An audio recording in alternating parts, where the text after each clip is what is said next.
Dans cette histoire, Aldo refuse d'abandonner le combat malgré les supplications de sa mère qui lui ordonne de fuir. Déchiré, il lui adresse des excuses silencieuses avant de s'éloigner, tandis que sa mère, en larmes, le supplie de comprendre son choix. L'émotion est à son comble dans ce moment de séparation douloureuse. Aldo, blessé mais déterminé, affirme qu'il se moque que ses ennemis soient des dieux ou des monstres. Il se fait une promesse solennelle, il fera tout ce qui est en son pouvoir pour avancer. Sa résolution est aussi forte que son désir de protéger ceux qu'il aime. Aldo, le regard brûlant de détermination, brandit son épée face à un ennemi monstrueux. Il clame haut et fort qu'il ne laissera personne s'en prendre à ses proches. À ses côtés, une alliée blessée lutte pour rester debout, partageant silencieusement cette même volonté farouche. À Tokyo, tard dans la nuit, un homme travaille encore au bureau. Malgré leur avancée, ses collègues lui demandent s'il compte passer la nuit au travail une fois de plus, mais il répond avec un sourire que rien ne l'attend chez lui et qu'il partira bientôt. Il se montre stoïque, tandis qu'on lui conseille de ne pas finir comme lui. Dans les couloirs du bureau, deux collègues discutent du changement de comportement de leur supérieur. Autrefois très jovial, l'un d'eux admet ne pas comprendre les raisons de cette transformation, étant dans un autre département. Pendant ce temps, seul devant son écran, le protagoniste repense douloureusement aux événements traumatisants qu'il a vécus. Qui explique ce changement? Aldo revit le cauchemar d'un incendie dévastateur, où la maison de ses parents brûle intensément. Malgré les efforts des pompiers, les flammes ne s'éteignent pas, symbolisant la douleur qu'il porte en lui. Il se souvient aussi de l'odeur âcre de la fumée mêlée à la peur de ses proches, pris au piège.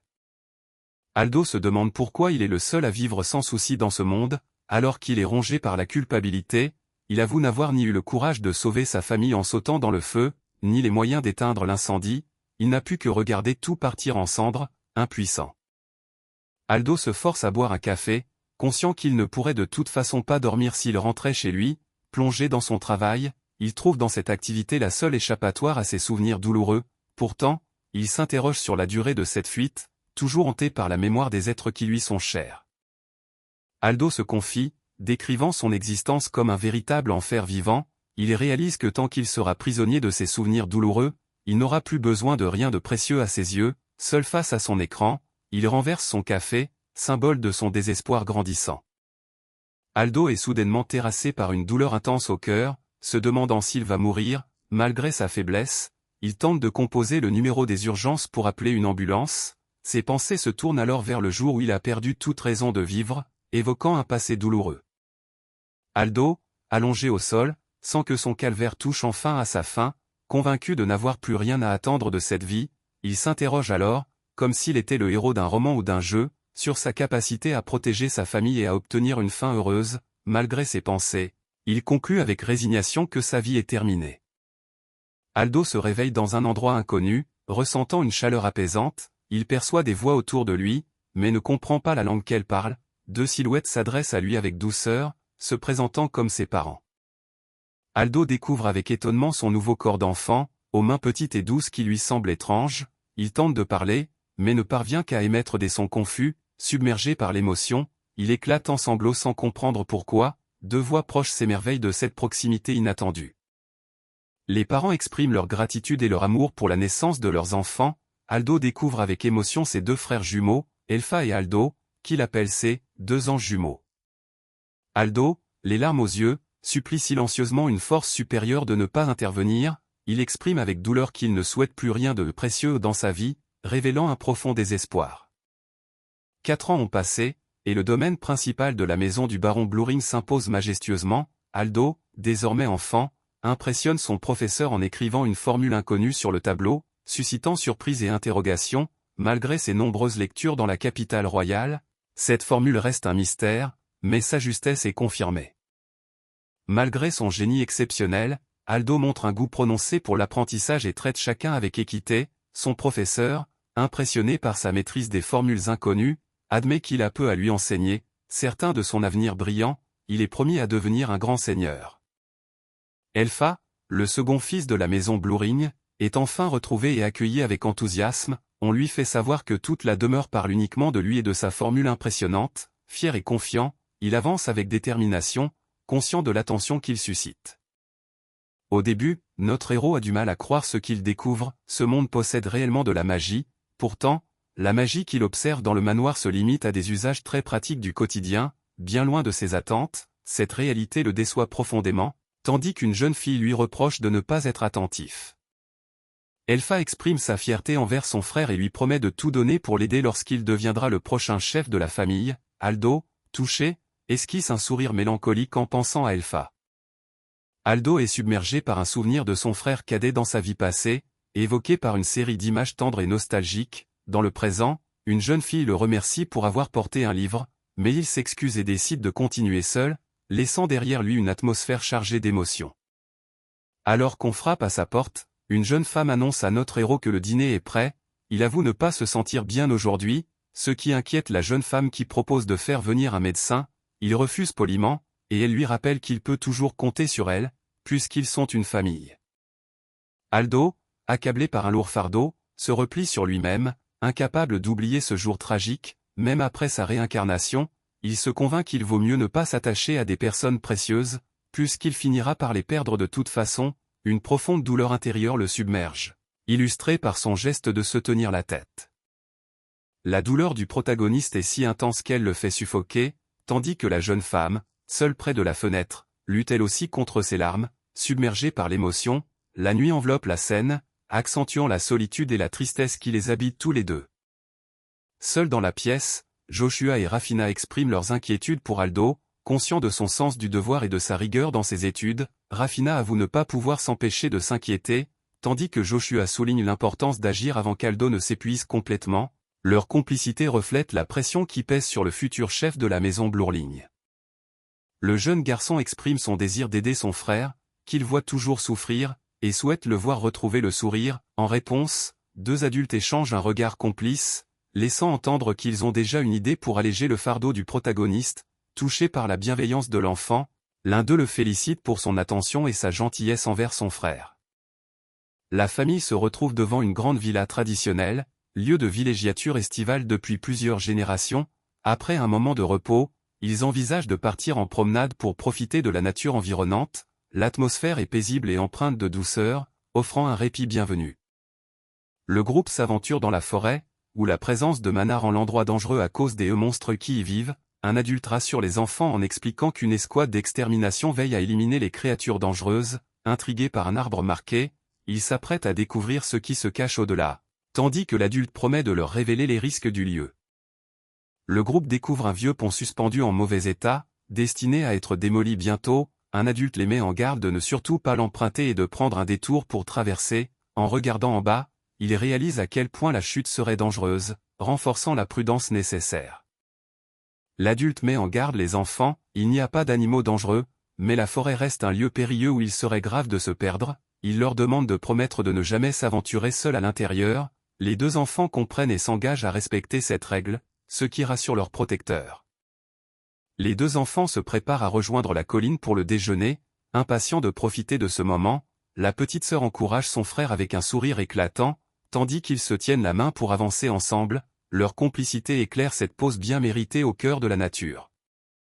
Le repas est prêt et les adultes appellent les enfants pour les rejoindre. Un panier garni de mets appétissants attend sur une couverture, promettant un moment convivial. Pourtant, une inquiétude semble poindre, comme un oubli soudain qui trouble l'ambiance. Un lourd souvenir de feu et de destruction revient hanter l'esprit du protagoniste, lui rappelant une erreur passée. Gêné, il s'excuse et propose d'aller se laver les mains avant de rejoindre le repas. Sa sœur, inquiète, l'interpelle doucement, cherchant à comprendre ce qui le trouble. Aldo, troublé, se demande pourquoi il se sent soudainement nerveux. Il fuit dans la forêt, hanté par la peur d'être abandonné un jour. Des images de personnes proches lui murmurent de ne pas l'aimer ni lui montrer d'affection s'ils doivent un jour le laisser seul. Aldo s'isole dans un creux d'arbre, submergé par la peur d'être abandonné. Il murmure son désespoir, suppliant de ne pas être laissé seul. Dans un souffle, il avoue qu'il n'a jamais souhaité renaître dans ce monde.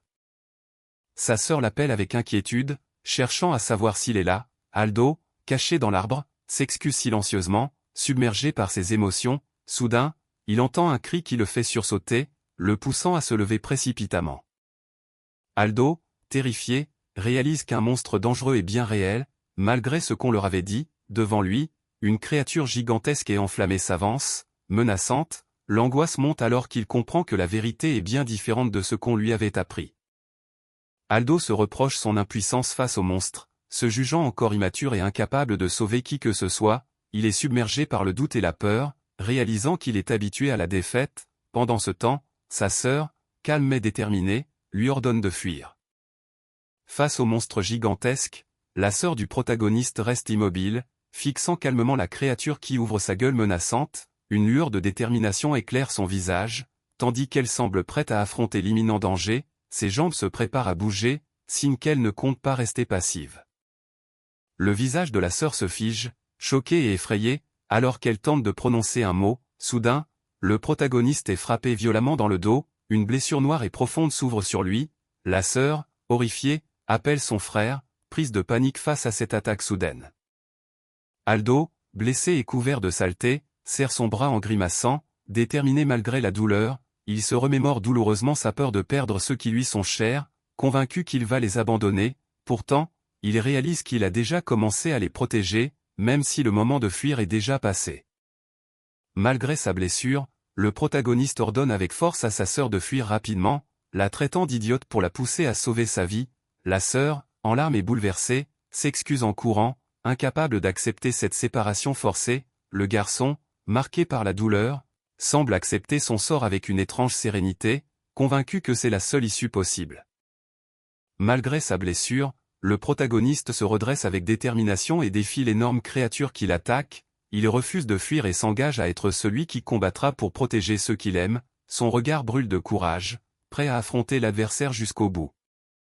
Aldo, essoufflé, réalise que cela fait déjà 20 minutes qu'il fuit sa poursuivante. Il sait que la créature le traque grâce à l'odeur de son sang, et ressent la détermination féroce de cet ennemi qui prend plaisir à le chasser. Malgré sa blessure, le protagoniste serre les dents, prêt à gagner du temps pour permettre à elle de s'échapper. Il accepte son rôle de bouclier avec une détermination farouche. Soudain, il repère un arbre marqué, un signe qui pourrait changer la donne. Terrifié et désespéré, le protagoniste hurle à la créature enflammée de rester à distance, suppliant pour sa vie. Son cri résonne avec une intensité poignante. Il ne veut pas mourir. Face à l'attaque imminente, son instinct de survie éclate au grand jour. Aldo, à bout de souffle, continue de fuir à travers la forêt, tandis que la créature monstrueuse bondit à ses trousses, imposante et menaçante. Malgré la peur et la fatigue, il garde les yeux ouverts, conscient du danger imminent. Soudain, il se redresse, prêt à affronter l'attaque qui se rapproche à toute vitesse. Aldo s'élance sur un pont suspendu, poursuivi de près par la créature enflammée. Les planches commencent à céder sous le poids du monstre, menaçant de s'effondrer à tout instant. La tension monte alors que le pont se fragilise dangereusement. Aldo, le visage marqué par la détermination malgré la fatigue, défie la créature enflammée en lui lançant un dernier défi. Ils vont tomber ensemble. Derrière lui, le pont suspendu menace de céder sous leur poids, accentuant le danger imminent. Aldo se retrouve au fond d'un gouffre, submergé par une pensée terrifiante. Va-t-il mourir à nouveau? Soudain, la réalité le frappe de plein fouet, ravivant le souvenir douloureux de ceux qu'il a laissés derrière lui. Dans un cri de désespoir, il avoue qu'il ne veut pas mourir. Aldo tend la main, comme pour s'accrocher à une dernière lueur d'espoir. Il exprime son désir profond de vivre encore, entouré de ceux qui comptent pour lui. Ce geste symbolise sa volonté farouche de ne pas abandonner.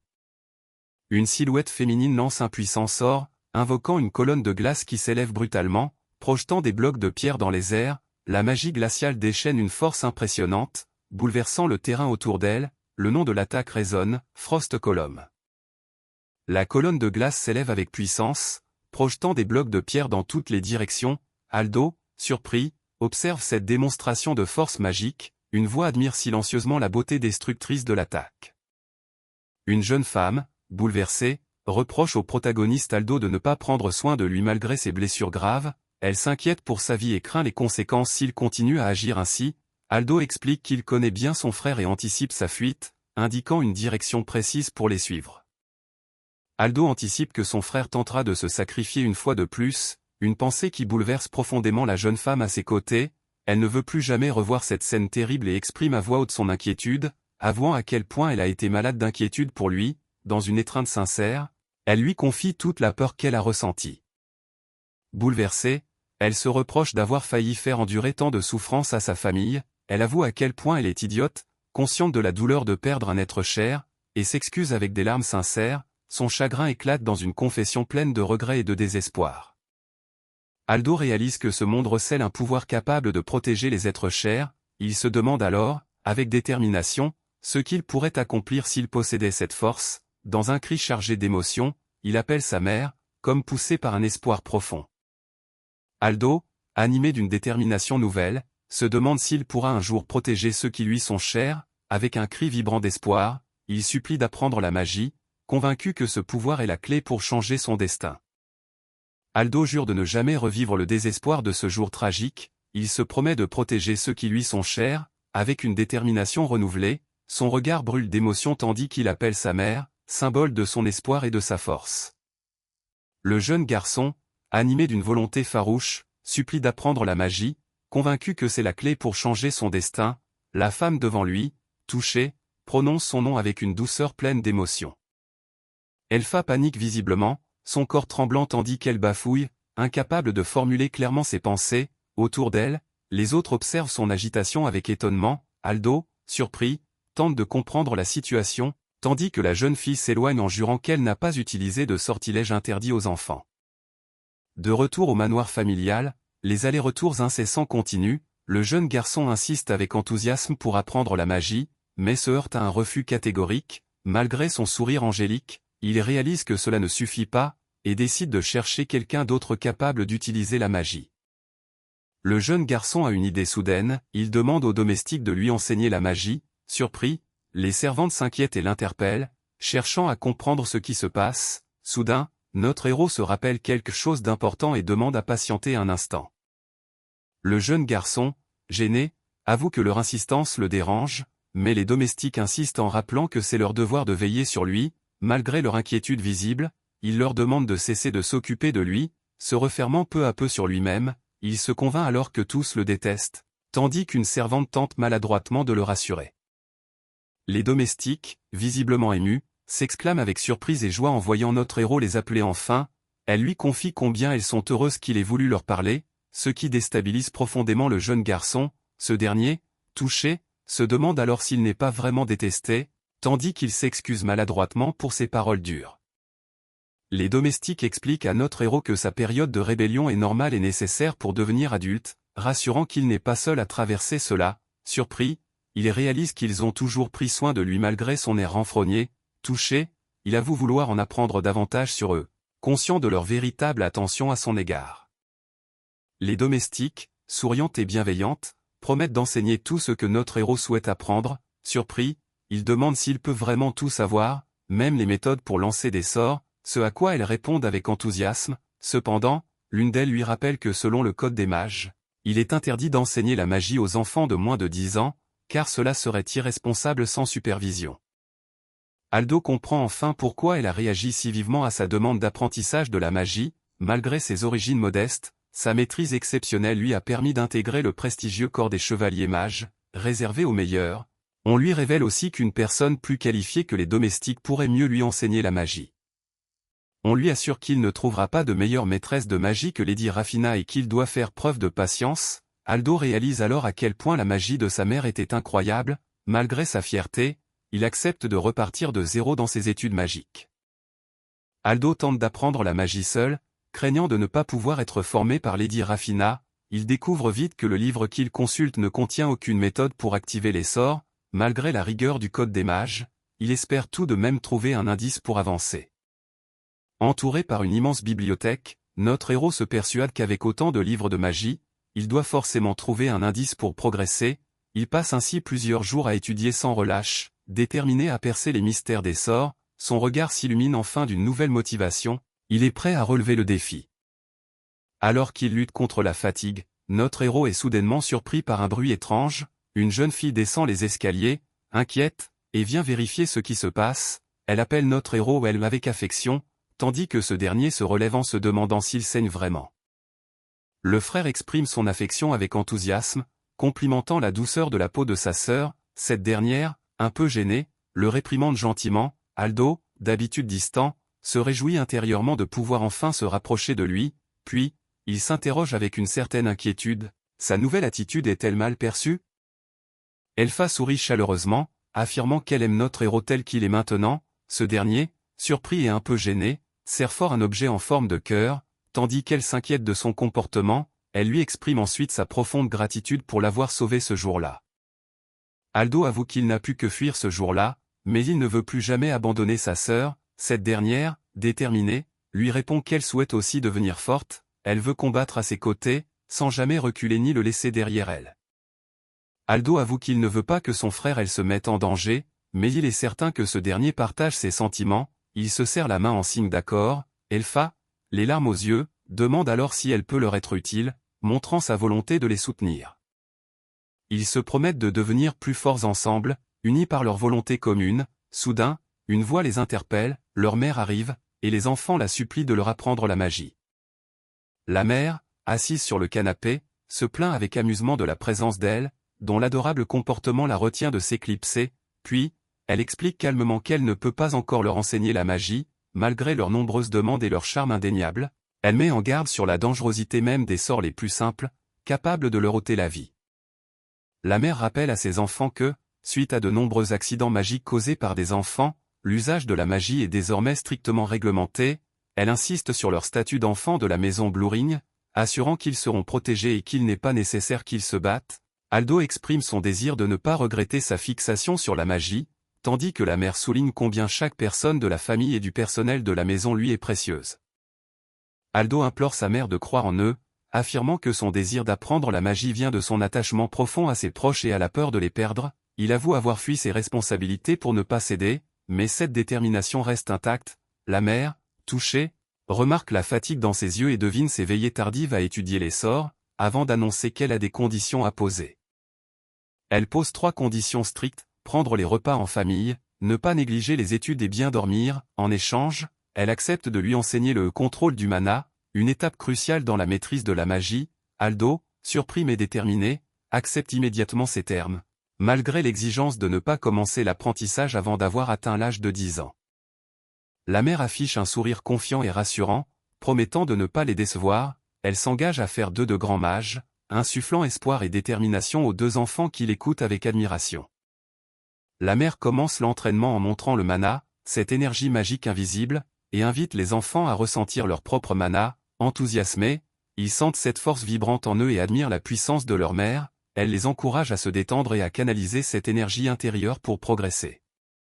La mère explique que la maîtrise du mana est une technique normalement réservée aux enfants de 10 ans, et qu'il serait très difficile pour des enfants de 4 ans de l'apprendre. Elle estime qu'il leur faudrait au moins 6 mois pour commencer à sentir le mana. Soulagée, elle se réjouit à l'idée d'être enfin débarrassée des caprices d'Al pendant un moment.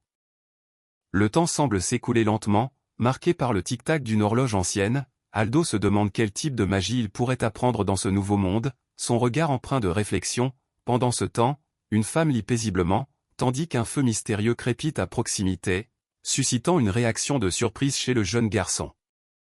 Le jeune garçon parvient déjà à percevoir le mana, ce qui surprend vivement son interlocutrice. Elle réalise avec étonnement qu'il a réussi cet exploit en moins d'une journée, confirmant ainsi son talent inné pour la magie. Sereine, elle se sent réchauffée et apaisée, convaincue que tout est désormais en ordre. Aldo supplie de continuer, mais la femme, apaisante, propose de s'arrêter là pour aujourd'hui. Elle rappelle doucement la promesse faite et l'encourage à avancer à son rythme, soulignant que ni lui ni elle n'ont besoin de se précipiter dans leur apprentissage. Sous le ciel étoilé, elle insiste sur l'importance de ne pas brûler les étapes. 3 mois ont passé, mais le jeune garçon est toujours incapable de maîtriser la magie. Il est abasourdi, se rappelant qu'ils étaient censés réussir rapidement en tant que réincarnés. Le frère se montre enthousiaste et prêt à aider sa sœur dès qu'il s'agit d'études. Elle lui demande s'il existe une astuce pour apprendre à contrôler le mana, intriguée par la rapidité avec laquelle elle a maîtrisé la magie. En réfléchissant, elle explique qu'elle essaie de ressentir quelque chose de chaud, de la tête aux pieds, pour y parvenir. Elle décrit sa méthode pour ressentir le mana chaud en explorant chaque recoin de son corps, de ses cheveux jusqu'à ses os. Malgré ses efforts, elle avoue ne pas comprendre ce qu'on lui explique. Pendant ce temps, une voix autoritaire leur ordonne d'aller se coucher. Elle appelle son frère avec insistance, lui expliquant que la leçon du jour porte sur la méditation et l'importance de ressentir chaque parcelle de mana. Elle lui demande de lui donner la main, espérant ainsi lui transmettre ce qu'elle n'arrive pas à exprimer avec des mots. En tenant sa main, elle confie que cela lui donne l'impression de ne faire qu'un avec lui. Elle serre la main de son frère avec conviction, persuadée que cette méthode fonctionnera malgré son incertitude. leur complicité ne passe pas inaperçue, suscitant un sourire attendri chez une tierce personne. Ensemble, ils commencent à méditer en se tenant la main, prêts à ressentir le mana d'une nouvelle manière. Aldo se remémore une recherche menée à l'Institut Royal de Magie, où de nombreux documents sur le transfert de mana sont conservés. Ce projet visait initialement à traiter la carence en mana causée par une dépense excessive, mais il a rapidement pris une tournure inattendue à cause d'effets secondaires imprévus. Ce qui avait commencé comme une recherche pour traiter une maladie a rapidement suscité un grand enthousiasme, car certains sujets d'expérimentation ont vu leur magie s'améliorer de façon spectaculaire. Cette avancée a transformé le projet en un moyen de développer une nouvelle capacité magique, attirant de nombreux volontaires pour les expériences. Cependant, malgré ses succès prometteurs, la recherche a finalement connu une fin catastrophique. Après le transfert de mana, les sujets semblaient d'abord en bonne santé, mais des symptômes horribles de nécrose ont rapidement éclaté sur leur corps. Aucun volontaire n'a survécu à l'expérience, ce qui a forcé l'arrêt brutal des recherches. Malgré les pertes, cette capacité magique avait été très admirée par de nombreux mages. Malgré le danger, notre héros maîtrise désormais cette capacité magique rare, une aura de flamme mystique l'entourant avec calme et détermination. Son regard fermé reflète la concentration profonde nécessaire pour contrôler un pouvoir aussi puissant. Cette scène symbolise l'espoir d'un avenir où cette magie pourrait être utilisée sans risque. Aldo active la technique rare appelée mana résonance, une flamme mystique s'échappant de sa main. Son visage calme et concentré montre toute la maîtrise nécessaire pour contrôler ce pouvoir dangereux. Cette magie pourrait bien changer le destin des mages, malgré les risques qu'elle comporte. Deux mages, un garçon et une fille, unissent leurs pouvoirs en parfaite harmonie, entourés par des flammes mystiques. Leur concentration est totale, symbolisant la force et la beauté de la mana résonance. Cette scène illustre l'union et la maîtrise de ce pouvoir rare, porteur d'espoir pour l'avenir. Aldo ressent enfin la chaleur douce du mana transmis par elle, découvrant ainsi ses souvenirs. Cette révélation lui permet de comprendre comment elle a trouvé le mana, et il réalise que c'est sa propre source d'énergie magique. Une flamme mystique s'élève entre ses mains, symbole de cette connexion nouvelle et profonde. Aldo remarque soudain l'expression bouleversée de sa mère, qui laisse couler des larmes abondantes. Pris de panique, il s'exclame, inquiet, cherchant à comprendre ce qui la trouble autant. La tension monte, révélant une émotion profonde et inattendue.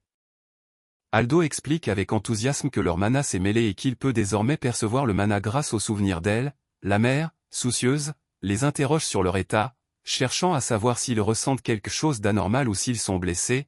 Après leurs assurances, elle semble soulagée, mais reste attentive. La mère interrompt brusquement leur entraînement, leur ordonnant d'arrêter pour la semaine et de ne plus méditer sans sa permission. Les deux enfants, visiblement inquiets, réalisent qu'ils l'ont mise en colère. Ils se demandent alors comment gérer cette situation délicate. La peur envahit Rafina, qui avoue être terrifiée. Son interlocuteur, avec une voix grave, lui demande ce qu'il est advenu des enfants. Il explique que la résonance de mana qu'ils ont créée dépasse de loin un simple transfert, une prouesse que personne n'avait jamais réussi sans en mourir. Selon lui, la véritable puissance de cette capacité réside dans le partage des expériences. En partageant l'expérience imprégnée dans leur mana, ils peuvent temporairement utiliser la magie et la maîtrise de leur partenaire de résonance. Si les deux enfants utilisent pleinement cette capacité, ils pourraient obtenir n'importe quel pouvoir désiré. Ces jeunes prodiges sont destinés à devenir des mages capables de bouleverser les fondations de leur nation. Les enlèvements d'enfants se multiplient, ce qui inquiète profondément notre héros. Il redoute que la révélation de la résonance de mana attire des individus malveillants et fasse de leur nation une cible. Déchiré, il promet de garder ce secret strictement confidentiel, espérant simplement offrir une vie heureuse à ses enfants.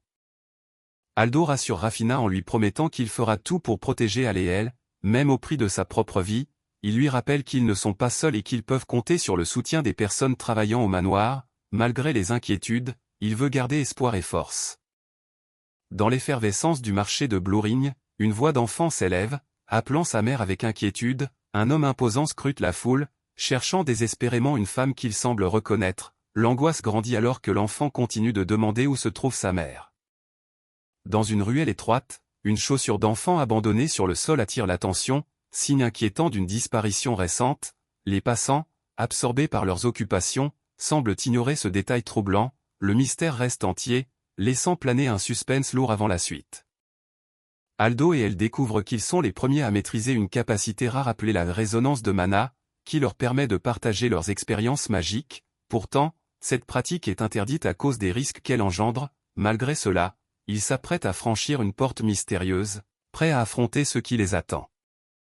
Aldo et elle, allongés côte à côte, s'excusent mutuellement d'avoir brisé leur promesse en pratiquant la résonance de mana, une interdiction qu'ils ont gravement enfreinte. Une jeune femme aux cornes, visiblement contrariée, leur reproche leur comportement, déçue de devoir revoir son opinion sur eux malgré leur réputation de bons enfants.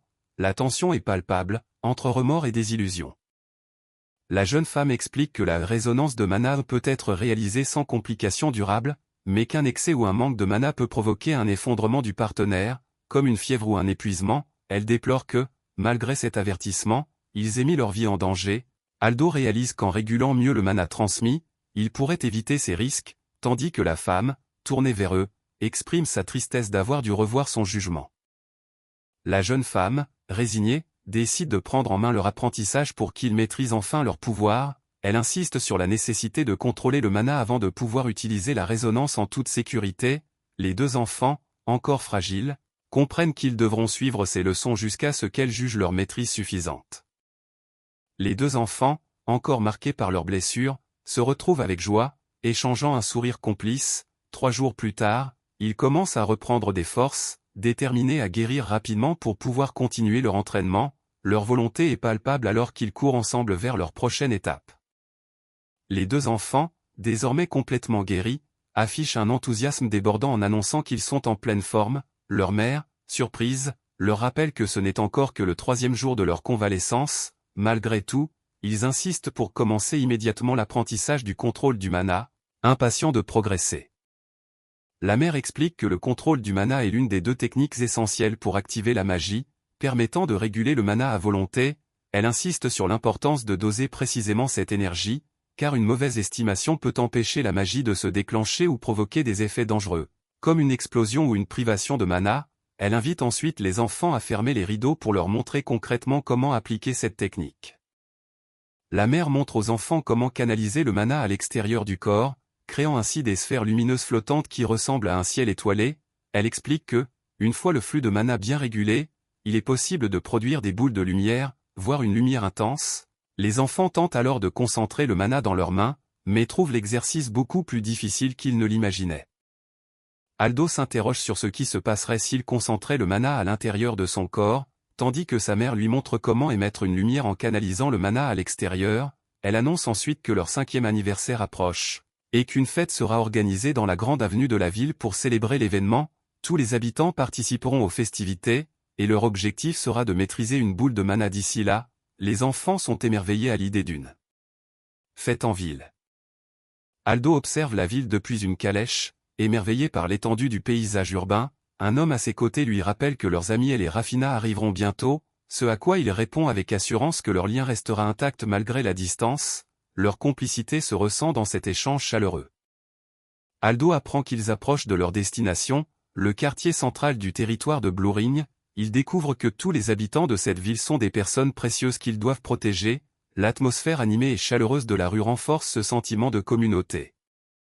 Un chevalier nommé Harvey se présente au protagoniste, s'excusant pour sa visite impromptue. Il explique qu'il commande la 2e escouade de l'ordre chevaleresque de Blue Ring et invite le héros à saluer sa fille, qui est un peu plus âgée que lui. Aldo, impressionné par la carrure du chevalier, rêve déjà de devenir aussi musclé en s'entraînant. Aldo fait la connaissance d'Ashela, la fille du chevalier Harvey, timide mais déterminée. Elle se présente avec une certaine nervosité. Leur première rencontre est marquée par une salutation respectueuse et pleine de promesses. Harvey explique que sa fille est timide et a du mal à se faire des amis. Aldo saisit cette occasion pour se présenter avec enthousiasme. Il lui demande alors si elle accepterait d'être sa toute première amie, brisant ainsi la glace entre eux. Ashela accepte timidement mais avec sincérité la proposition d'amitié du protagoniste, scellant ainsi un nouveau lien entre eux. Harvey exprime sa joie de voir sa fille s'ouvrir enfin à quelqu'un. Pour les rassurer, il promet de leur assigner un garde du corps afin qu'ils puissent profiter pleinement de la prochaine fête de présentation.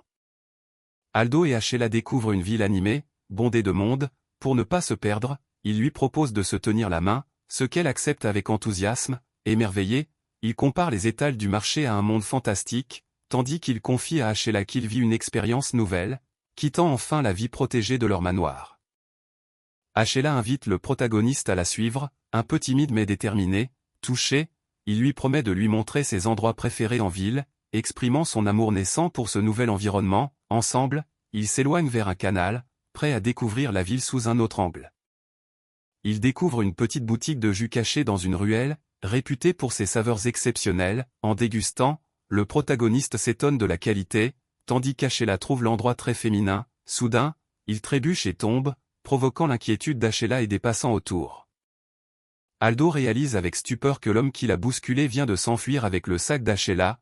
Il se retrouve rapidement devant le poste de police, où les agents félicitent Ashela pour avoir repéré un pickpocket notoire qu'il traque depuis longtemps. Intriguée, elle se demande comment elle a pu le reconnaître. Aldo félicite Ashela pour avoir déjoué le stratagème du pickpocket, soulignant que même les gardes n'y ont vu que du feu. Ashela, surprise, doute de ses capacités, tandis que le jeune garçon insiste sur son sens de l'observation aiguisée. Ensemble, ils reprennent leur promenade, heureux d'avoir partagé ce moment en ville. Le duo arrive dans une grande salle de réunion où l'on leur annonce que le commandant Harvey souhaite discuter d'une affaire avec leur Joshua. On demande à Ashela de patienter ici en attendant que Rafina et elle viennent la chercher. Joshua, pris par ses obligations, s'excuse auprès d'Ashela et lui demande si elle peut rentrer seule, ce qu'elle accepte avec assurance. Le jeune homme s'inquiète de laisser partir seule la fillette de 7 ans, craignant pour sa sécurité. Malgré ses doutes, il la regarde s'éloigner avec un mélange d'inquiétude et d'espoir. La petite, pleine d'enthousiasme, l'appelle joyeusement avant de partir. Aldo, inquiet pour la sécurité d'Ashela, décide finalement de l'accompagner chez elle. Alors qu'il l'appelle avec insistance, une présence menaçante surgit dans l'ombre, intensifiant la tension du moment. Le regard d'Ashela croise celui du jeune homme, marquant un instant de connexion et de protection. Aldo reprend conscience, enfermé dans une cellule obscure, et tente de rassembler ses souvenirs pour comprendre sa situation. Il se rappelle qu'en voulant protéger Ashela, il a été attaqué par surprise et assommé. Son inquiétude pour la fillette reste vive alors qu'il cherche une solution. Aldo découvre Ashela plongée dans un sommeil profond, probablement causé par un somnifère, et ressent un immense soulagement de la savoir saine et sauve. Enfermé dans sa cellule, il réalise que leur ravisseur les considère comme de précieuses marchandises, prêts à demander une rançon élevée. Il comprend alors que ce sont bien ces individus qui les ont kidnappés, tandis que l'un d'eux exprime son agacement face à son réveil prématuré. Les ravisseurs, qui se présentent comme des trafiquants d'esclaves, menacent clairement le protagoniste et Ashela, lui ordonnant de ne pas tenter de s'enfuir ni de faire de bruit. En découvrant des mains d'enfants conservées dans un bocal, notre héros est horrifié par la cruauté de ces individus, qu'il qualifie de véritables scélérats. Le chef ordonne à l'un de ses hommes d'aller vérifier l'état d'Ashela, tandis qu'il s'adresse au protagoniste en lui demandant de dégager. Ce dernier refuse catégoriquement de bouger, défiant ouvertement son agresseur. En réponse, le ravisseur lui assène un violent coup, un sourire cruel aux lèvres. Malgré les coups répétés, notre héros refuse de céder et reste debout, défiant son agresseur. Heureusement, Ashela dort profondément, épargné par cette scène brutale. Un homme à l'allure menaçante ordonne d'arrêter de le battre, craignant d'endommager la marchandise, tandis qu'un autre, plus calme, décide de le laisser tranquille cette fois. Le ravisseur semble soudainement pris de remords et s'excuse, ce qui surprend profondément notre héros. Ce dernier se demande s'il ressent vraiment de la culpabilité pour ses actes. Malgré cette hésitation, notre protagoniste décide qu'il doit d'abord trouver un moyen de s'échapper pour protéger Ashela. Ashela se réveille enfin, inquiète mais consciente, tandis que notre héros tente de la rassurer malgré ses blessures visibles. Il lui explique qu'ils sont retenus dans la cachette des ravisseurs, tout en cachant son propre désarroi pour lui redonner un peu de courage. Déterminé, il lui confie qu'il peut utiliser la magie, espérant ainsi lui apporter un peu de réconfort, même si cela implique un mensonge. Aldo tente de maîtriser la magie pour la première fois, conscient que c'est maintenant ou jamais s'il veut se prouver quelque chose. Ashela, émerveillée, découvre ce pouvoir qu'elle n'avait jamais vu auparavant. Pour la rassurer, il affirme avec confiance qu'il est très fort et qu'elle n'a pas à s'inquiéter. Aldo ordonne à Ashela de se mettre derrière lui, prêt à la protéger. Un homme en capuche, surpris par la magie du jeune garçon, s'interroge sur leurs origines nobles. Il avoue qu'il s'est impliqué malgré lui dans cette société maudite, simplement pour payer les soins de sa fille, et redoute que sa famille soit condamnée si la vérité éclate. L'homme en prison, en larmes, implore le pardon de Marle, visiblement rongé par la culpabilité. Aldo se demande alors si cet homme est différent des autres malfrats et s'il pourrait avoir une raison valable de collaborer avec eux. Il décide d'essayer de tirer parti de cette situation. Aldo propose un marché à l'homme, déterminé à trouver une solution pour sauver sa famille. Il affirme avoir un moyen de les protéger, ce qui suscite une lueur d'espoir chez ce dernier. Sheila, toujours inquiète, observe la scène avec attention.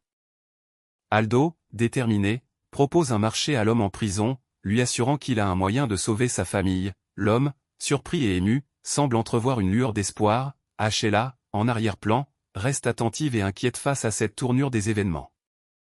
Aldo expose clairement à l'homme en prison les deux issues possibles de son avenir, soit il reste complice des trafiquants d'esclaves, soit il est capturé rapidement par l'ordre chevaleresque qui le recherche activement. Il lui fait comprendre que son exécution suffirait à clore cette affaire, soulignant l'urgence et la gravité de la situation.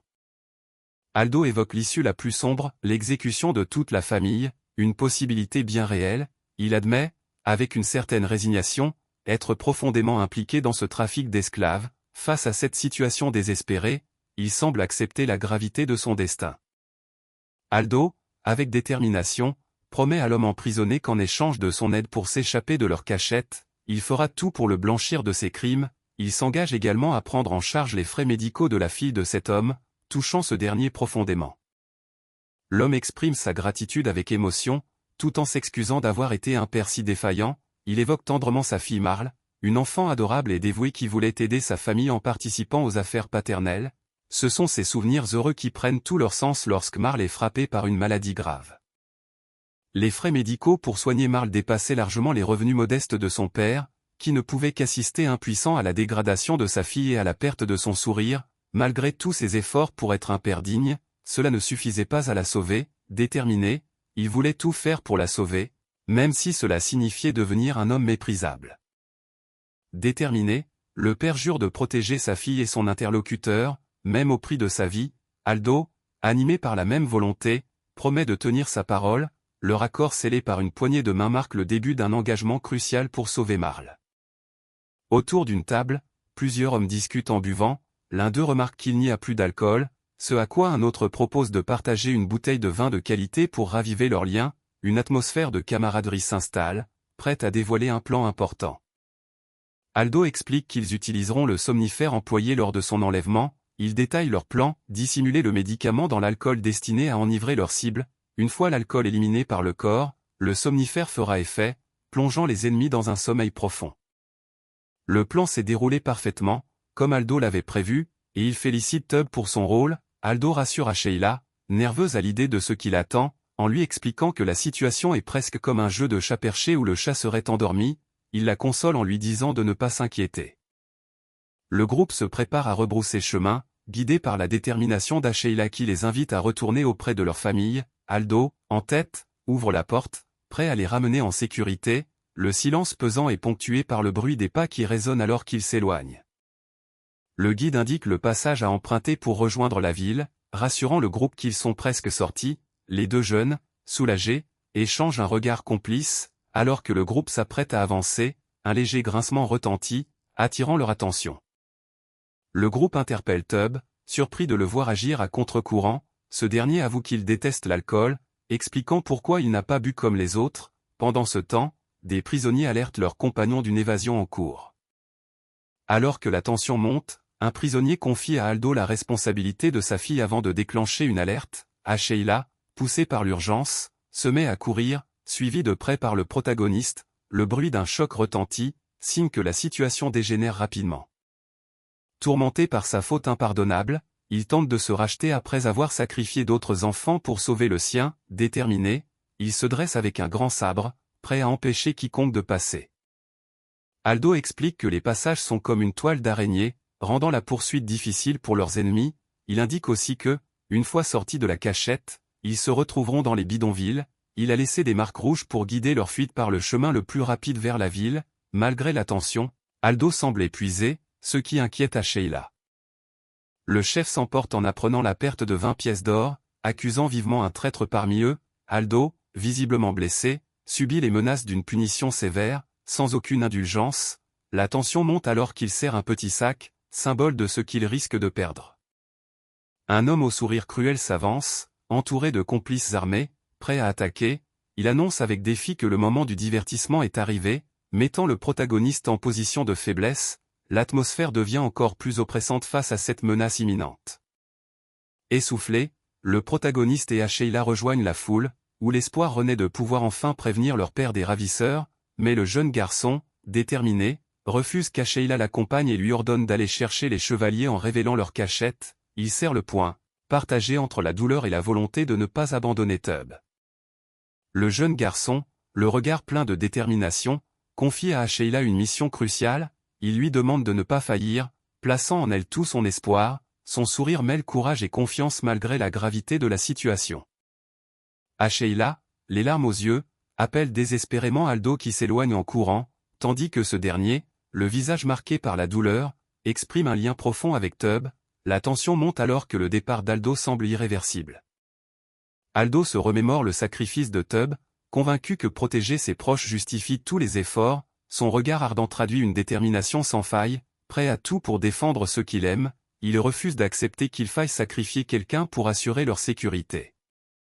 Aldo serre le poing, marqué par un mélange de doute et de détermination. Il avoue ne pas savoir s'il pourra vraiment aider Aldo, mais refuse de rester passif. Il décide enfin de se battre pour sauver Tub, conscient qu'il regretterait de ne rien faire. Aldo, anxieux, murmure un espoir silencieux pour la survie de Tub. Pendant ce temps, dans une taverne animée, une scène brutale se déroule. Un homme est enchaîné et subit des attaques, tandis que d'autres spectateurs commentent et encouragent la violence. Dans la taverne, un homme cruel se moque de la victime enchaînée, révélant qu'il tient un papier lié à sa famille. Il menace de torturer et tuer sa fille et sa femme, les considérant comme des marchandises à vendre pour compenser la fuite de certains prisonniers. La tension monte alors que la victime reconnaît le nom de Tub, choquée par la cruauté des propos. L'homme enchaîné est horrifié par la menace de vendre sa famille à des pervers, tandis que son bourreau se délecte de sa souffrance. Soudain, un colosse armé annonce qu'il ne peut plus contenir sa colère, prêt à intervenir. Un autre homme, tenant un papier, semble surpris par cette soudaine agitation.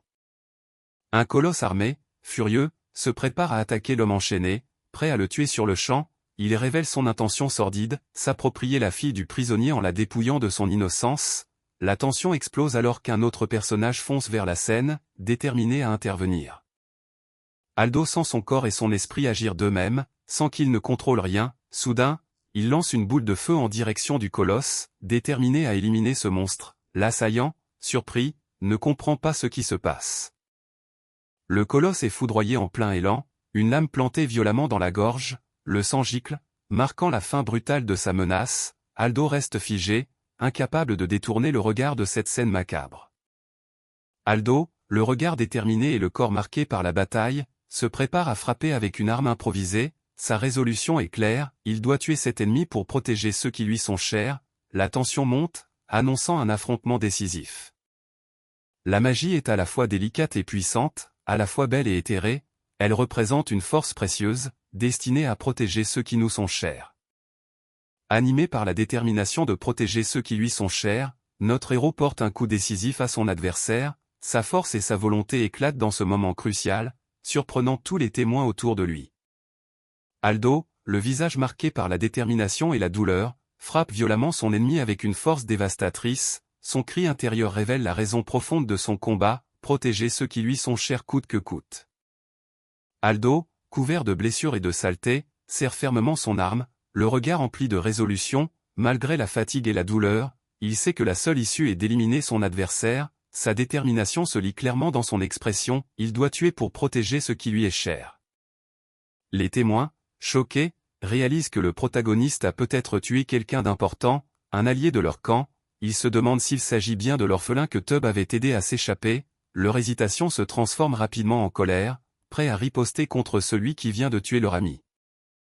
Un homme au sourire cruel ordonne de ne montrer aucune pitié à ce gamin, exigeant qu'on le tue sans hésitation. 3 adversaires armés encerclent le protagoniste, prêts à l'attaquer sans relâche. Le regard déterminé et blessé du héros montre qu'il est prêt à se battre jusqu'au bout. Une jeune fille appelle désespérément Aldo, tandis que celui-ci s'éloigne en courant dans une ruelle. Un homme l'interpelle brusquement, le sommant de faire attention où il marche. Aldo, déterminé, continue sa fuite malgré les obstacles. La jeune fille, à genoux et paniquée, réalise l'urgence de prévenir les chevaliers avant qu'Aldo ne périsse. Elle se force à se relever, consciente que ne rien faire serait impardonnable. En criant à l'aide, elle tente de mobiliser la foule autour d'elle pour sauver le jeune homme. Le jeune homme rassure Ashela, soulagé de la savoir en sécurité, mais son inquiétude grandit en apprenant qu'Aldo est toujours porté disparu. La jeune fille, en larmes, avoue qu'elle et Aldo ont été enlevés par un réseau de trafiquants d'esclaves. Déterminé, le protagoniste ordonne de prévenir immédiatement leur Joshua, tandis qu'un avis de recherche révèle la difficulté à localiser la cachette des ravisseurs. La jeune fille, bouleversée mais déterminée, annonce qu'elle se souvient parfaitement du chemin menant à la cachette des ravisseurs, ses yeux brillent d'une lueur intense, signe de son engagement à aider à retrouver Aldo. Dans une pièce sombre, plusieurs hommes armés s'affrontent violemment, tandis qu'un prisonnier est suspendu au mur, impuissant. Au cœur du combat, le protagoniste se bat avec une habileté surprenante, déstabilisant ses adversaires. Face à cette force inattendue, les assaillants sont stupéfaits, se demandant qui est ce petit combattant si redoutable. Malgré la fatigue accumulée après une demi-heure de combat intense, le protagoniste continue de se battre avec une détermination féroce. Ses adversaires, épuisés et stupéfaits, peinent encore à le neutraliser. Ils commencent à le voir comme un véritable démon sur le champ de bataille. Aldo ressent un étrange détachement, son esprit est vide, mais son corps réagit avec une précision étonnante. Il se concentre sur une seule chose, gagner du temps et placer sa confiance en Ashela. Chaque mouvement est calculé, déterminé à protéger l'espoir qui repose sur elle. Les adversaires, stupéfaits, se demandent d'où vient une telle puissance capable de briser des épées en un coup. L'un d'eux décide de prendre le relais, conscient que sous-estimer ce jeune combattant serait une grave erreur. Malgré une utilisation basique de la magie, la force brute du protagoniste impressionne et pousse ses ennemis à redoubler de vigilance. Aldo tente de repousser son adversaire avec une force brute, mais réalise qu'il ne peut pas puiser dans sa magie. Son ennemi, confiant, se moque de cette limite, affirmant que la magie finira par s'épuiser. Aldo est rapidement encerclé et attrapé par ses ennemis, qui lui ordonnent de le capturer. Le chef change soudainement d'avis, demandant comment ils doivent tuer ce jeune combattant. Sous la pression, le héros, blessé et épuisé, est forcé de faire un choix crucial.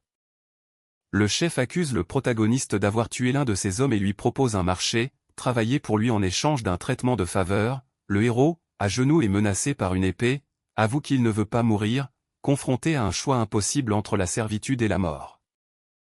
Malgré la menace qui pèse sur lui, le protagoniste refuse catégoriquement de se soumettre à ce chef corrompu.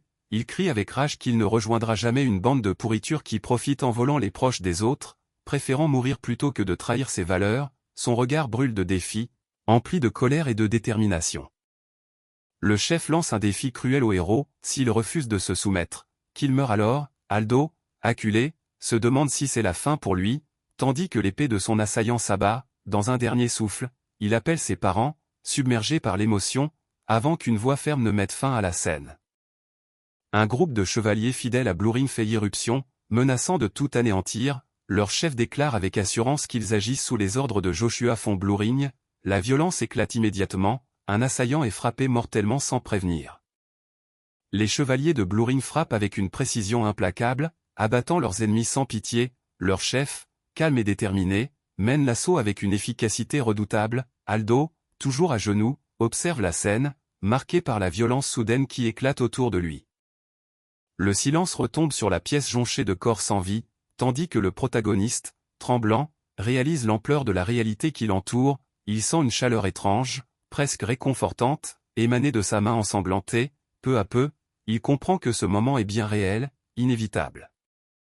Aldo assiste, impuissant, à la mort brutale d'un homme sous ses yeux. Il réalise avec douleur que tout ce qu'il a vécu, toutes ses actions, étaient bien réelles. Cette prise de conscience le plonge dans une profonde tristesse mêlée à l'horreur de la scène. Le père, inquiet, s'agenouille devant Aldo et lui demande s'il va bien. Malgré ses blessures visibles, Aldo assure qu'il n'a que des blessures légères et qu'il va bien. Leur échange révèle la tension et l'inquiétude persistante après la violence qu'ils viennent de traverser. Une voix ferme reproche au protagoniste d'avoir disparu de la demeure, révélant que tout le monde s'est inquiété pour lui, surtout après l'enlèvement par des marchands d'esclaves. Le jeune homme, marqué et repentant, promet de ne plus agir de manière irréfléchie. En réponse, une main bienveillante se pose sur sa tête, lui assurant qu'il a bien agi malgré tout. Le père, les larmes aux yeux, pose une main réconfortante sur la tête d'Aldo, exprimant son soulagement de le savoir vivant. Malgré la douleur, Aldo se prépare à retourner avec lui, mais il demande d'abord une faveur importante. Un homme blessé, surpris, interroge Aldo sur son retour inattendu. Aldo insiste pour que son père aide Tub, celui qui les a sauvés malgré son passé douteux. Il reconnaît que Tub était complice des marchands d'esclaves, mais demande une chance pour lui. Le père, partagé, commence à répondre, montrant son hésitation face à cette demande. Aldo rappelle à son père que Tub, malgré son passé, est aussi un parent qui prend soin de ses enfants. Touché par cette remarque, le père avoue ne pas s'attendre à être réprimandé par son propre fils. Il commence à comprendre les raisons qui ont poussé Tub à agir ainsi, évoquant la maladie de sa fille.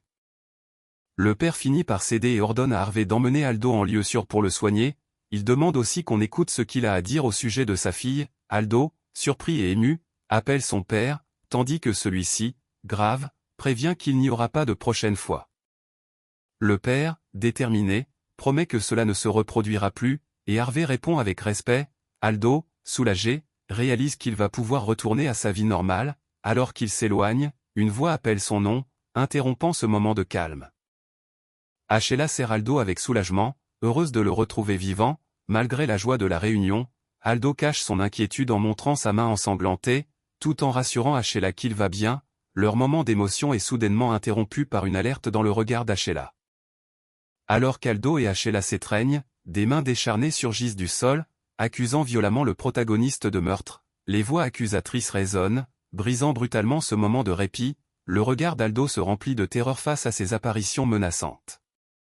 Le jeune Aldo recule, paniqué, repoussant fermement Ashela en lui criant qu'elle ne peut pas le toucher. De son côté, Ashela, inquiète, l'appelle doucement, cherchant à comprendre ce qui le trouble autant. Aldo se remémore un souvenir douloureux. Le jour de son 5e anniversaire, il a tué quelqu'un pour la première fois. Il se sent souillé, marqué à jamais par cet acte. La jeune fille cherche son frère partout, appelant son nom avec inquiétude. Elle remarque son absence inhabituelle, surtout en ce jour si particulier. Elle se remémore alors que, le jour de leur anniversaire, lui et la fille du commandant des chevaliers ont été enlevés. L'enlèvement a été résolu grâce à l'intervention des chevaliers, mais la fête prévue en ville a été annulée. Depuis plusieurs jours, les chevaliers et le personnel du manoir s'occupent des suites de cet incident. La jeune fille aperçoit enfin son frère et remarque qu'il a changé depuis cette épreuve. Aldo semble retrouver peu à peu son ancien moi, comme s'il commençait à surmonter les épreuves récentes. Assis contre un arbre, il paraît calme et introspectif, marqué mais apaisé. Cette transformation laisse entrevoir un retour à une certaine normalité malgré les cicatrices du passé. Les leçons reprennent enfin, avec une séance de méditation pour ne pas perdre les acquis. Aldo et sa camarade montrent une stabilité encourageante dans leur maîtrise. Leur instructrice, souriante, les encourage à tenter à nouveau l'exercice du Manabal, qu'ils avaient échoué à réaliser auparavant. La jeune fille peine à maîtriser l'exercice du Manabal, créant 3 sphères de taille et formes irrégulières, mais sa camarade la rassure en trouvant son effort réussi. Elle l'encourage ensuite à relever le défi, s'adressant avec enthousiasme à son frère. Ce dernier, concentré, commence à manipuler le mana, suscitant la surprise de sa sœur. Aldo, haletant et en sueur, lutte pour contrôler le mana qui crépite autour de son doigt. Son visage exprime à la fois surprise et incompréhension face à cette manifestation inattendue de son pouvoir. L'instructrice met en garde contre un épuisement du mana si l'exercice continue à ce rythme. Elle conseille au protagoniste de faire une pause, soulignant que son mana est bien canalisé, mais que le problème semble être d'ordre mental. Sa camarade l'encourage à se reposer mentalement pour le moment, tandis que le héros, visiblement fatigué, tente de s'expliquer. Aldo, abattu, exprime son doute en se disant qu'il a probablement perdu le droit d'apprendre la magie. Sa camarade le rassure avec douceur, refusant de croire à ses paroles. L'instructrice propose de mettre fin à la leçon pour aujourd'hui, suggérant une pause nécessaire. La jeune fille semble hésitante, consciente qu'elle ne peut pas poser la question qu'elle a en tête. En marchant dans les couloirs, elle réfléchit à ce qu'elle devrait être, une personne sur qui son frère pourrait compter. Plus loin, une autre jeune fille, épée en main, s'entraîne avec détermination sur le terrain des chevaliers, tandis que notre protagoniste, perdu dans ses pensées, se retrouve là sans s'en rendre compte. Aldo est interpellé par Harvey, le commandant de la 2e ordre chevaleresque, qui le salue avec respect et remarque sa ressemblance avec le maître Aldo. Harvey mentionne aussi la présence de sa fille sur le terrain d'entraînement. Aldo reconnaît alors Ashela, la jeune fille en question, se rappelant qu'elle avait été enlevée avec Aldo lors d'un précédent incident. Ashela confie que sa mère est malade et est retournée chez ses parents. ce qui l'a poussé à s'entraîner avec les chevaliers depuis peu. Après l'enlèvement récent, Aldo se présente comme Elpha, le frère jumeau d'Aldo, et invite Ashela à l'appeler simplement elle. Elle sourit doucement, acceptant cette familiarité. Déterminée à ne plus rester dans l'ignorance, Ashela supplie notre héros de lui révéler ce qui est arrivé à son frère. Touchée par sa sincérité, elle accepte enfin de lui confier tout ce qu'elle sait. Une nouvelle étape dans la quête de vérité s'ouvre devant eux. Ashela raconte comment ils ont été enlevés par un groupe d'esclavagistes ce jour-là. Aldo a réussi à convaincre un membre de la bande de les aider à fuir leur repère. Pour permettre leur évasion, ce dernier est resté en arrière pour retenir les poursuivants et a été capturé. Aldo a conduit Ashela en lieu sûr avant de retourner au repère, et lorsqu'il en est sorti, il portait avec lui de nombreux cadavres des membres du gang. Ashela ignore ce qui s'est passé à l'intérieur. Ashela se souvient des paroles d'Aldo, qui lui disait qu'il était sale et qu'elle ne devait pas le toucher. Elle ne comprenait pas alors, mais son père lui expliqua plus tard la vérité. Avant l'arrivée des chevaliers, Aldo affrontait seul de nombreux membres du gang et en tua même un. Elle avoue avoir été terrifiée et impuissante à l'époque, incapable de réconforter Aldo quand il se disait sale. Malgré son amitié et sa protection, elle se sent indigne de rester à ses côtés aujourd'hui. Une voix réconfortante lui répond qu'elle n'est pas seule dans ce sentiment. Une voix confie à Ashela qu'Aldo affronte sans hésiter tous ses ennemis, prêt à se sacrifier pour les protéger. Cette même voix partage un sentiment douloureux de dégoût de soi, semblable à celui d'Ashela, qui s'est mise à manier l'épée d'entraînement parce qu'elle ne supportait plus sa faiblesse. Malgré tout, elle accepte cette vérité avec un regard déterminé. Déterminée, elle affirme son désir de devenir plus forte. Elle promet de ne plus jamais laisser personne blesser Aldo. Son regard mêle émotion et résolution. Une voix remercie Ashela pour ses explications, tandis qu'elle annonce qu'elle se dirige vers l'endroit où se trouve son frère. Elle confie que ce dernier combat encore seul et souffre, et affirme sa volonté d'être à ses côtés pour le soutenir. Ashela demande à Elpha de venir en aide à Aldo, lui confiant cette mission avec sérieux. Elpha répond avec assurance, promettant de protéger Aldo et encourage Ashela à donner le meilleur d'elle-même. Tous deux se dirigent alors vers le champ de bataille, prêts à agir. Une voix s'élève, critiquant la blessure infligée aux mains d'Ashela et la mettant en garde contre les mouvements inutiles qui pourraient la blesser davantage. Sur la défensive, elle se demande qui se cache derrière ces paroles. L'interlocuteur lui demande alors pourquoi elle veut devenir plus forte, tandis qu'elle affirme vouloir protéger quelqu'un cher à ses yeux. Aldo s'approche d'une fontaine et plonge ses mains dans l'eau fraîche. Il semble apaisé, son regard se fait plus doux, comme s'il trouvait un moment de répit au milieu du tumulte. Une jeune fille nommée Elle s'approche timidement de son frère, qui se repose près d'une fontaine. Ce dernier l'accueille avec douceur, remarquant son air tendu et l'appelant son « adorable ange ». Elle semble hésitante, comme si quelque chose la préoccupait profondément. Elle enlace son bras autour de son frère avec une détermination farouche. Malgré ses protestations, Aldo, surpris et inquiet, lui demande de lâcher prise, mais elle refuse catégoriquement. La tension monte alors que leurs émotions se confrontent violemment. Elle serre son frère avec force, lui affirmant qu'il n'est pas impur. Surpris, il lui demande comment elle peut savoir cela. Elle révèle alors qu'Ashela lui a parlé de l'affaire de l'enlèvement. Elle confronte son frère avec une vérité lourde. Il a tué quelqu'un ce jour-là en volant une personne à son propre futur. Malgré ce lourd secret, elle affirme fermement sa confiance en lui, refusant de le juger. Aldo, accablé, admet avoir commis un acte irréversible.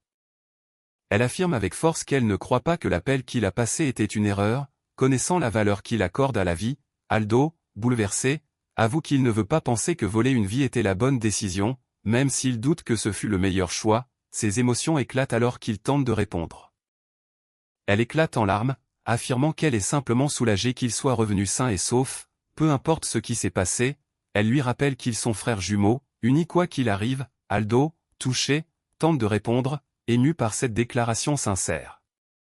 Elle lui propose de partager le poids de ce fardeau qu'il porte depuis si longtemps, et qu'il devra encore porter à l'avenir. Dans un geste tendre, elle le serre contre elle, déterminée à alléger son poids. Malgré le danger qui les entoure, leur lien fraternel reste leur force. Aldo, submergé par l'émotion, se déprécie en avouant qu'il ne mérite pas toute cette gentillesse. Il se décrit comme maladroit et un loser, se rappelant qu'il était un enfant difficile tandis que sa sœur, elle, jouait le rôle de l'adulte entre eux. Il regrette même son comportement passé, se qualifiant de grand frère pathétique, tandis qu'elle, touchée, lui répond qu'elle connaît bien tout cela. Elle lui rappelle avec douceur qu'il reste son petit frère, et c'est précisément pour cela qu'elle veut le soutenir. Ému aux larmes, il lui avoue son amour fraternel, touché par cette sincérité. Aldo appelle doucement elle, cherchant à lui parler, elle lui répond avec un sourire sincère, prête à l'écouter. Pendant ce temps, des flammes flottantes illuminent le ciel au-dessus du château. Aldo s'entraîne à maîtriser ces flammes flottantes, concentré mais encore un peu hésitant, une voix encourageante lui assure qu'il fait du bon travail et qu'il progresse bien, un sourire complice éclaire alors son visage, renforcé par le soutien sincère d'une amie proche. Avant de commencer la prochaine leçon, une femme élégante annonce qu'elle va présenter sa nouvelle apprentie. Aldo et son ami, surpris, réagissent vivement à cette révélation inattendue. Une porte s'ouvre alors, marquant l'arrivée imminente de cette mystérieuse apprentie. La mystérieuse apprentie se présente enfin, adressant un sourire confiant au protagoniste. Elle déclare avec détermination qu'elle ne se laissera pas surpasser. Une nouvelle rivalité semble sur le point de naître. La nouvelle apprentie confie avec émotion qu'elle souhaite protéger quelqu'un de spécial. Elle parle d'un ami plus jeune qu'elle, doté d'un courage exceptionnel, capable de faire face à un ennemi qu'on croirait invincible. Son regard déterminé révèle toute l'importance de ce lien pour elle. La femme élégante annonce solennellement que la mystérieuse apprentie doit devenir la sienne. Elle lui promet de lui enseigner la magie, provoquant une réaction surprise mais déterminée chez la jeune fille. Celle-ci saisit avec ferveur un livre, affirmant son désir de devenir plus forte. Notre héroïne se tient prête, brandissant une épée imposante avec une détermination farouche. Autour d'elle, les pétales tourbillonnent, accentuant l'intensité du moment. Le calme avant la tempête semble s'installer alors que le dernier examen approche. La jeune apprentie exprime sa joie d'apprendre aux côtés d'Aldo et Elpha, suscitant leur surprise et leur détermination à ne pas se laisser distancer. Leur mère explique que, bien qu'elle soit plus âgée de 2 ans, il faut la considérer comme une petite sœur apprentie. La nouvelle de l'arrivée d'Ashela comme apprentie de leur mère fait rapidement le tour du domaine, provoquant étonnement et curiosité. La mère rassure Aldo en affirmant que la présence d'Ashela est tout à fait normale. Elle souligne surtout que la jeune fille possède un don exceptionnel, des yeux magiques, une capacité rare qui ne se manifeste qu'une fois tous les 10 ans. Ses yeux lui permettent de percevoir la nature de la magie mieux que quiconque, justifiant ainsi l'intérêt de la former. La mère demande à Ashela d'observer leur mana et de lui donner son impression. La jeune fille remarque que le mana d'Elpha semble identique à celui d'Aldo, ce qui surprend la mère, car leurs yeux magiques devraient distinguer des couleurs différentes. Aldo, lui, ne perçoit que de la fumée, tandis que la mère commence à comprendre pourquoi ils peuvent utiliser la résonance du mana. La mère explique qu'en entraînant ces yeux magiques, on peut percevoir l'intégralité du mana d'une personne, ainsi que les types de magie qu'elle maîtrise et ses faiblesses. Elle précise que cette capacité est précieuse en combat contre d'autres mages ou des bêtes. Elle évoque aussi les nombreuses légendes autour des mages possédant ces yeux, capables de mémoriser des visions ou de détecter le mana d'un ennemi à plusieurs kilomètres. Les deux jeunes gens expriment leur admiration et leur enthousiasme envers Ashela, impatients de commencer à étudier avec elle. Ils échangent une poignée de mains chaleureuses, scellant leur nouvelle alliance. Le groupe, désormais uni, se prépare à entamer leur leçon ensemble.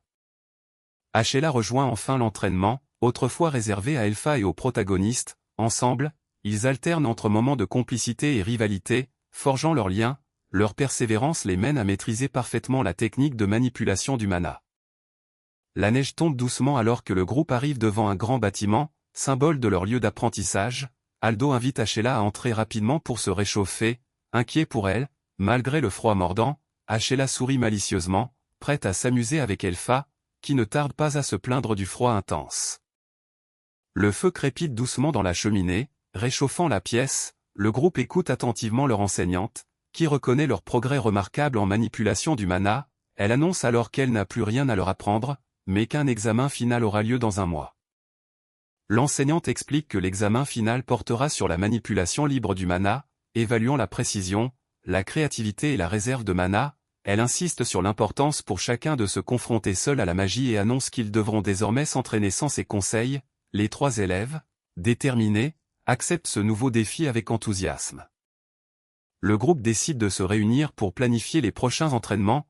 Conscients que leur mère avait toujours fixé le programme des leçons, ils veulent éviter de simplement répéter ce qu'ils ont déjà appris avec elle. Cherchant à évoluer autrement, Ashela, surprise, est invitée à donner son avis, tandis que ses camarades remarquent qu'elle est devenue plus garçon manqué ces derniers temps.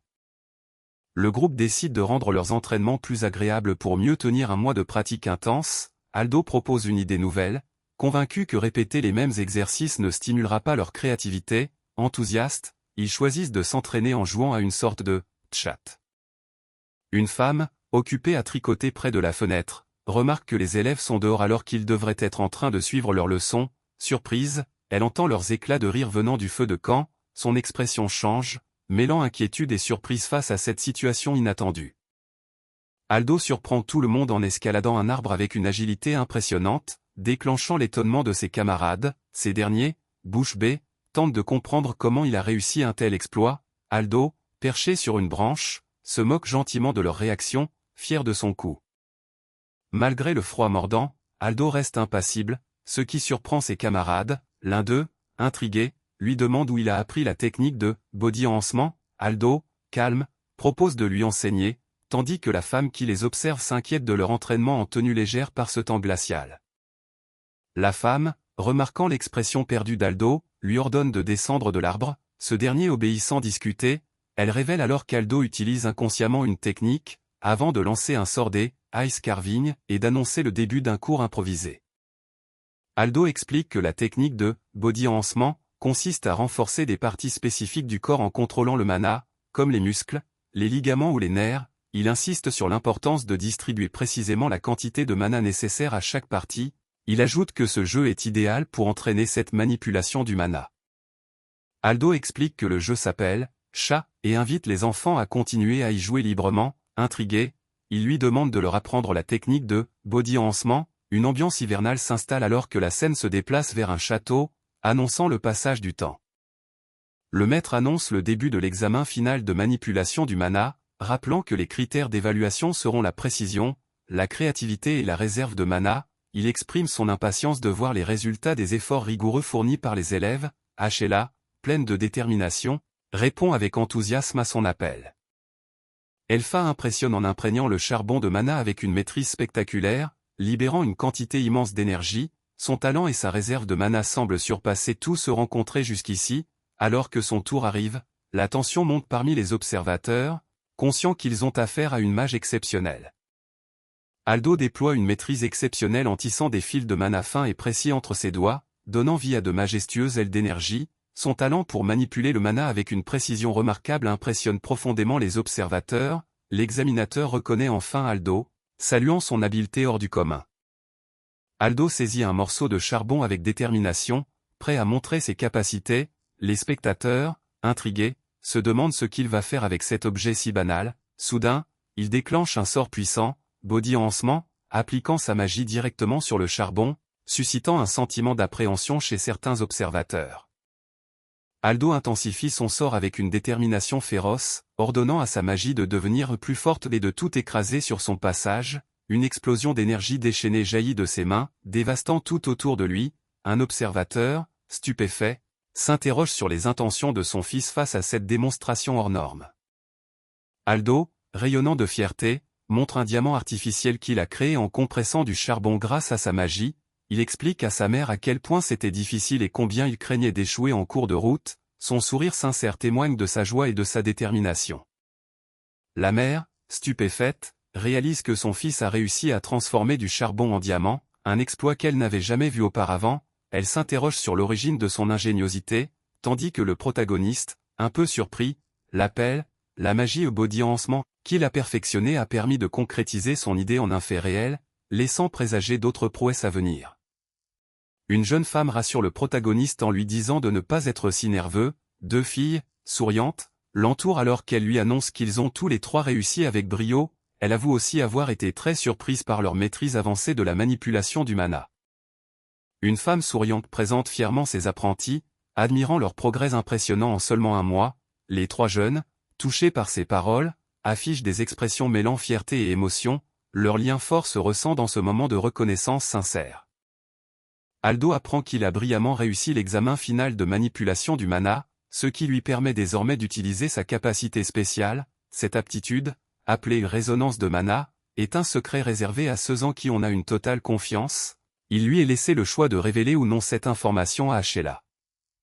Aldo promet solennellement de ne révéler à personne le secret de sa capacité spéciale. Une atmosphère de confiance et de sérieux s'installe entre eux, renforçant leur lien. La jeune femme, visiblement rassurée, accepte cet engagement avec un léger sourire. La jeune femme, les joues légèrement rosies, remercie chaleureusement le protagoniste pour la confiance qu'il lui accorde. De leur côté, ses compagnons semblent surpris par cette atmosphère inhabituelle entre eux. Le héros, pensif, s'interroge sur cette distance nouvelle, comme s'ils étaient devenus des étrangers. Le calme revient sur le domaine, baigné par la lumière douce du soleil, une voix rappelle avec douceur que leur lien d'amitié reste intact, malgré les tensions récentes. Cette affirmation semble vouloir apaiser les doutes et raviver la confiance entre eux. 5 ans ont passé, et l'action reprend avec une course effrénée à travers la forêt. Un messager informe Ashela que son frère fonce vers l'est, déclenchant une poursuite immédiate. La détermination est palpable alors qu'il se lance à sa recherche, prêt à le retrouver.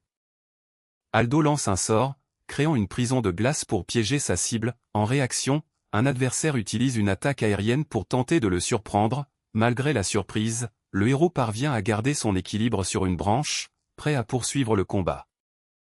Aldo est soudainement enfermé dans une prison de glace, surpris par l'attaque rapide de son adversaire. Malgré la situation, il reste concentré, prêt à riposter. Le combat atteint un nouveau tournant alors que les deux rivaux se défient du regard, déterminés à ne rien lâcher. Aldo déclenche une puissante attaque de feu, entouré d'une aura flamboyante. Son adversaire tente de l'atteindre en sautant depuis un arbre, mais le héros reste confiant. Avec un sourire déterminé, il se moque de la naïveté de son rival.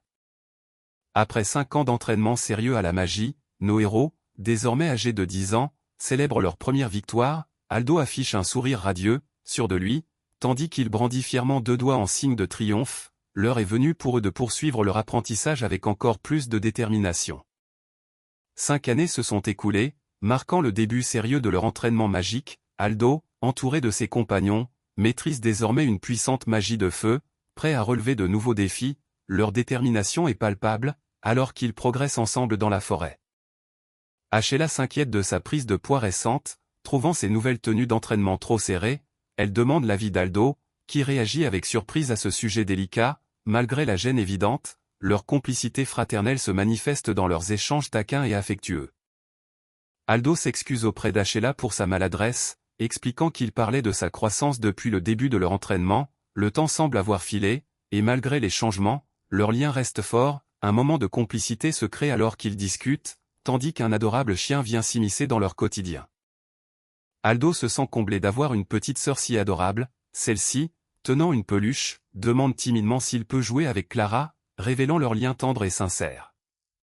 Clara exprime son admiration sincère pour sa grande sœur Ashela, la trouvant magnifique. Ashela, touchée, décrit avec tendresse ses traits délicats, comparant sa beauté à celle d'une poupée. Malgré un soupir de regret, Clara rêve d'avoir une grande sœur comme elle pour pouvoir passer plus de temps ensemble. Une remarque sur le mariage d'Ashela avec Aldo fait naître l'idée qu'ils deviendraient alors sœurs, ce qui surprend vivement Clara. Aldo et les autres assistent à cette scène avec amusement, tandis qu'Ashela, légèrement gênée, tente de dédramatiser la situation en plaisantant. La pause touche à sa fin et le groupe se prépare à reprendre l'entraînement. Une voix autoritaire rappelle aux deux jeunes qu'il est temps de se remettre au travail. Dans un coin, une fille sourit en pensant que son interlocutrice est facile à lire, tandis que le protagoniste semble surpris par cette remarque. Le groupe se retrouve ensuite sur le terrain d'entraînement pour une séance dédiée à la révision de la conversion magique. La jeune femme explique les bases de la conversion magique, canaliser le mana, visualiser la forme désirée, puis la libérer. Elle illustre son propos en lançant une puissante attaque appelée Wind Cutter. L'instructrice insiste sur l'importance de transformer les sorts en incantations automatiques, car en plein combat, il n'y aura pas le temps de visualiser ou de formuler chaque sort. Elle encourage les élèves à intégrer profondément la dépense de mana et la visualisation dans leur corps, afin de pouvoir activer leur sort instantanément. Aldo et ses camarades acquiescent avec détermination, prêts à s'entraîner intensément. La magie repose avant tout sur la visualisation. Après 10 ans de réincarnation dans ce monde, le protagoniste réfléchit au pouvoir qu'il souhaite réellement posséder, une force capable de protéger ceux qui lui sont chers. Son sens commun a profondément changé par rapport à sa vie antérieure. Peu importe la puissance des ennemis qu'il affronte, ou le nombre d'adversaires qui l'assaillent, ni même l'ampleur désespérée de sa situation, le protagoniste aspire à un pouvoir capable de le soutenir dans toutes les épreuves. Il veut une force qui l'aide, même lorsqu'il se sentira totalement impuissant. Aldo canalise l'énergie du soleil, conscient que sa puissance est illimitée. Il tente de la convertir en un rayon condensé, concentrant toute cette force au bout de son doigt. Cette technique pourrait lui offrir une source d'énergie inépuisable. Aldo, submergé par l'énergie qu'il canalise, semble au bord de l'épuisement, tandis que ses proches s'inquiètent pour lui. Malgré leurs avertissements, il est incapable de stopper le flux de mana qui l'entoure, montrant à quel point cette puissance le consume. Aldo perd le contrôle de l'énergie qu'il canalise, provoquant une explosion qui le projette violemment en arrière. Ses compagnons, paniqués, tentent de le retenir, criant son nom avec inquiétude. La situation devient critique, et il semble incapable de contenir cette puissance déchaînée. Aldo est projeté violemment en arrière, son corps tournant dans les airs sous l'impact. Autour de lui, des tourbillons d'énergie continuent de s'élever, témoignant de la puissance incontrôlable qui l'entoure. Le ciel s'assombrit sous les lignes dynamiques, accentuant la violence de la scène. L'énergie incontrôlable continue de se déchaîner, fracturant le sol sous le protagoniste qui est projeté en arrière. Ses compagnons, alarmés, tentent désespérément de le retenir, appelant son nom avec inquiétude. La tension monte alors qu'il crie qu'il ne peut plus contenir cette puissance explosive. Aldo reprend lentement conscience, allongé dans un lit, tandis qu'une jeune femme, visiblement soulagée, lui exprime sa joie de le voir réveillé. Il semble confus, se demandant pourquoi il est là, tandis qu'elle le met en garde de ne pas trop se fatiguer après être resté inconscient pendant 2 jours. Aldo découvre avec stupeur que le sort incontrôlable qu'il a lancé a laissé une trace brûlée et un cratère profond dans la forêt. Clara confirme que l'incident a gravement endommagé le sol, témoignant de la puissance dévastatrice du sort. Il s'inquiète alors de l'état de ses compagnons, cherchant des nouvelles auprès d'elle. Clara rassure le protagoniste en lui annonçant que ses 3 compagnons sont indemnes, mais elle précise qu'ils ont dû dépenser beaucoup de mana pour éteindre le feu déchaîné. Épuisés par l'effort, ils sont maintenant en train de se reposer. Le héros, inquiet, se dirige vers la porte, prêt à aller les voir. Aldo se remémore la puissance dévastatrice du sort incontrôlable qu'il a lancé, qui a vidé tout son mana en un instant et transformé la forêt en un brasier infernal. Malgré la destruction, Clara l'a rassuré sur la sécurité de ses compagnons. Bien que l'effort les ait grandement épuisés, il se sent maintenant incapable de les affronter après ce qu'il a causé. Aldo reprend conscience et se demande avec appréhension si ce qu'il ressent est de la peur. Sa mère apparaît alors, lui adressant un sourire rassurant et s'inquiétant doucement de son état. Sa mère vient le rassurer en lui disant de ne pas s'inquiéter, affirmant que ses apprentis sont bien plus forts qu'ils ne le pensent. Elle annonce aussi que leur camarade, enfin réveillé, est de retour parmi eux. Aldo, surpris, entend son prénom appelé avec émotion. Les compagnons s'inquiètent vivement de son état, lui demandant s'il souffre ou comment il se sent. Aldo, troublé, réalise que malgré le danger qu'ils ont affronté, il se soucie encore de lui. Il leur assure finalement qu'il va bien, expliquant qu'il s'est simplement évanoui à cause d'une carence en mana. La sœur d'Aldo lui propose de discuter de leur entraînement pour améliorer son sort. Rayon condensé, elle lui remet une liste d'observations sur la zone calcinée, espérant que cela lui sera utile. Touché par leur soutien, Aldo réalise à quel point avoir des compagnons est rassurant. Le groupe étudie attentivement les notes sur la zone calcinée, réalisant que leur survie ce jour-là tient au fait que chacun d'eux était présent. Aldo, plongé dans ses souvenirs, revit un moment intense où il appelle sa mère, incapable de contrôler une force qu'il a libérée. Aldo comprend que le sort, rayon condensé, dépasse toute logique commune et appartient à une dimension totalement différente. Le souvenir d'Aldo s'intensifie alors qu'il libère une puissante énergie, incapable de la contrôler. Une voix l'appelle avec inquiétude, tandis que la force qu'il déchaîne semble déchirer la réalité autour de lui. Le paysage se transforme, révélant l'impact dévastateur de ce pouvoir hors norme. Aldo, sous la pression imminente de la vague de chaleur, ordonne à elle de créer une barrière magique pour les protéger. Malgré la fatigue, elle répond avec détermination, prête à canaliser son mana. Aldo se prépare à ériger le mur défensif, tandis qu'Ashela est chargée d'éteindre le feu, montrant la coordination urgente du groupe face à la menace. Le groupe se réfugie derrière une barrière magique, tandis qu'une immense vague de flammes déchaînées s'abat sur eux. Chacun reste sur ses gardes, prêt à affronter cette menace dévastatrice qui semble vouloir tout consumeur sur son passage. Elle, épuisée mais déterminée, lance un puissant sort d'eau en tourbillon pour contrer les flammes. Aldo la félicite rapidement avant d'ordonner à Ashela d'éteindre le feu. Le groupe avance prudemment, prêt à agir ensemble face à la menace. Le calme après la tempête, le groupe est trempé par la pluie, marqué par l'épreuve qu'ils viennent de traverser. Aldo reconnaît que rien n'aurait pu se dérouler ainsi sans l'union et la force des 3 compagnons.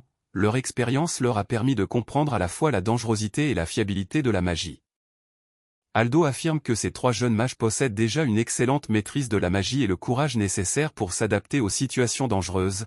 Pourtant, il reconnaît qu'il leur manque encore quelque chose d'essentiel, ce qui leur fait défaut, c'est la capacité à utiliser la magie de manière ciblée et efficace, un art qui ne s'acquiert qu'au travers de véritables combats. Une femme prend la parole pour attirer l'attention du groupe et leur propose une suggestion importante, elle semble prête à leur exposer un plan qui pourrait changer leur situation.